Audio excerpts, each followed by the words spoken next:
Hi everyone, welcome to HF designs. நம்ம இன்றைக்கி வந்து எம்ப்ராய்ட்ரி போட்ட ப்ளவுஸ் வந்து எப்படி ஸ்டிச் பண்ண போகிறோம் அப்படிங்கிறது தான் பார்க்க போகிறோம். ஃபர்ஸ்ட் வந்து நீங்கள் எம்ப்ராய்ட்ரி கொடுக்கறதுக்கு முன்னாடி இது மாதிரி மார்க் பண்ணிக்கோங்க. ஹேண்டு, பேக்கு அண்ட் ஃப்ரண்ட்டோட 2 சைட் அண்ட் ஃப்ரண்ட்டோட centre part and another hand and வந்து ரிமைனிங் ஃபேப்ரிக்கும் இருக்குது. இது அதுக்கு தகுந்த மாதிரி போட்டதுக்கப்புறம் எம்ப்ராய்ட்ரி பண்ணி வந்ததுக்கப்புறம் இது இப்படி தான் இருக்கும். நான் ஹேண்டுக்கு வந்து போடல, ஆல்ரெடி வந்து நிறைய ஜரீஸ் இருக்கிறங்காட்டி நான் போடலை.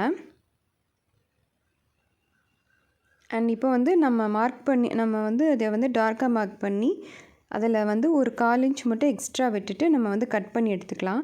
அப்போ ஸ்டிச் பண்ணுறதுக்கு வந்து உங்களுக்கு ஈஸியாக இருக்கும்.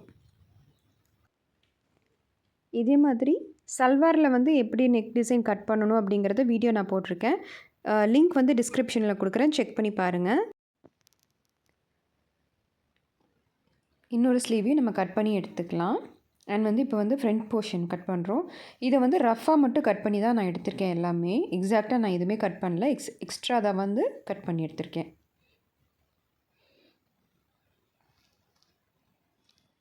இது வந்து ஃப்ரண்ட்டோட 2 சைட் போர்ஷன்ஸ் ப்ரின்சஸ் கட் பண்ணுறங்காட்டி 2 போர்ஷன்ஸ் தனித்தனியாக வருது. ஸோ அதை வந்து கட் பண்ணி எடுத்துக்கலாம்.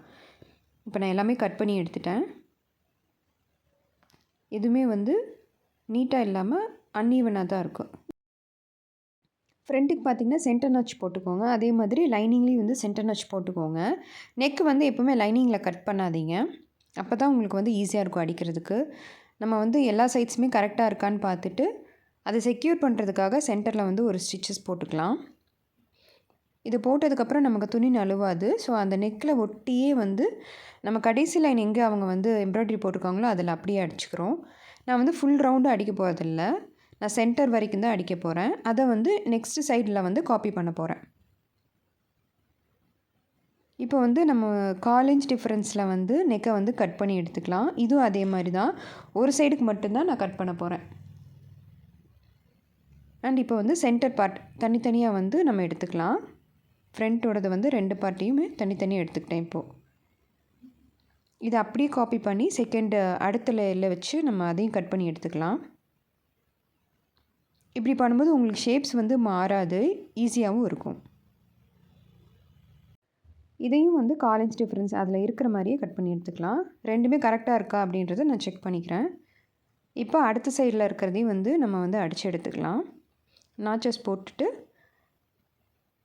திருப்பிக்கலாம். இந்த மாதிரி திருப்பினதுக்கப்புறம் மேலே வந்து ஒரு ஸ்டிச்சஸ் போட்டுக்கோங்க. அண்ட் சைட்லேயும் வந்து நழுவாமல் இருக்கிறதுக்காக ஸ்டிச்சஸ் போட்டுக்கணும். அண்ட் அதே மாதிரி ரெண்டையுமே ரெடி பண்ணி எடுத்து வச்சுக்கலாம். இப்போ ரொம்ப நீட்டாக அழகாக வந்திருக்கு ஃபினிஷிங்கு. இப்போ நான் ரெண்டுமே இது பண்ணிவிட்டேன். ரெண்டும் கரெக்டாக இருக்கான்றது வந்து வெரிஃபை பண்ணிக்கிறேன்.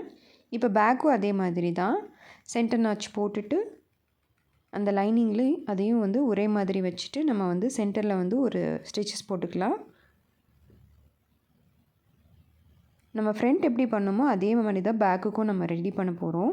எப்போவுமே நெக் கட் பண்ணாதீங்க. நெக் கட் பண்ணாமல் விட்டுட்டிங்க அப்படின்னா உங்களுக்கு இந்த மாதிரி ஈஸியாக இருக்கும். நெக் ஷேப் கொடுத்துட்டிங்க அப்படின்னா உங்களுக்கு வந்து அது சிங்க் ஆகாமல் போயிடும்.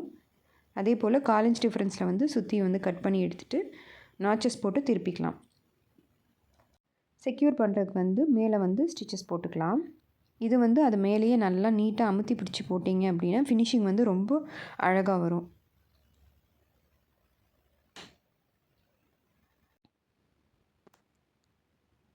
இப்போ நம்மளோட பேக்கும் வந்து நீட்டாக ஃபினிஷ் ஆகிடுச்சு.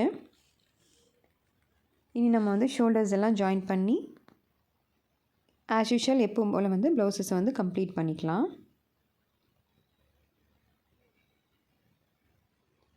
ஹேண்ட் அதே மாதிரி தான். ஹேண்ட் வந்து ஆஸ் யூஷுவல் நான் 1/2 இன்ச் டிஃப்ரென்ஸ் கொடுத்து எதையும் ஃபினிஷ் பண்ணி எடுத்துக்கிட்டேன்.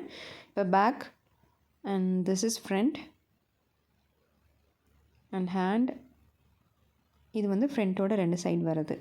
ஸோ வந்து ப்ளவுஸ் வந்து நான் கம்ப்ளீட் பண்ணிட்டேன். இப்போ பார்த்திங்கன்னா ஃபினிஷிங் பார்த்திங்கன்னா ரொம்ப அழகாக வந்திருக்கு. நீங்களும் ட்ரை பண்ணி பாருங்கள். இந்த மாதிரியான டிசைன்ஸ் வேணும் உங்களுக்கு அப்படின்னா எங்களோட பேஜை வந்து ஃபாலோ பண்ணுங்கள். அண்ட் என்னோடய யூடியூப் சேனலுக்கு வந்து சப்ஸ்கிரைப் பண்ணுங்கள். உங்கள் சப்போர்ட் கொடுங்க.